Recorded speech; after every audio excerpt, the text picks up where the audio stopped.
UFC Fight Night 117 results, more like Ovince Flue. Yushin Okami put out cold in first. Just call him Ovince Flue at this point.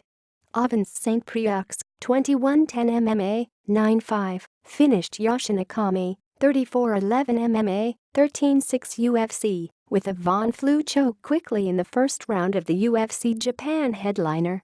It was Flue's third Flue choke in the UFC and second straight, and there have been only 5 of those finishes in UFC history. The light heavyweight bout was the main event of today's UFC Fight Night 117 event at Saitama Super Arena in Saitama, Japan, near Tokyo. It aired on FXX following prelims on the same channel.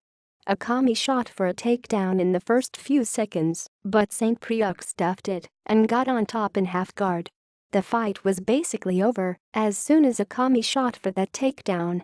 Flue wrapped Okami's neck up and tried to step over to full mount. He couldn't get there and settled back into half guard to try to work ground and pound from up top.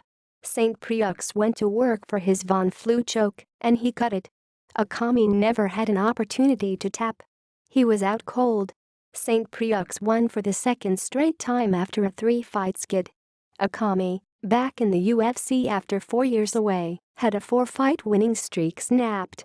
Okami took the fight on just a week's notice after Mauricio Rua pulled out with an injury.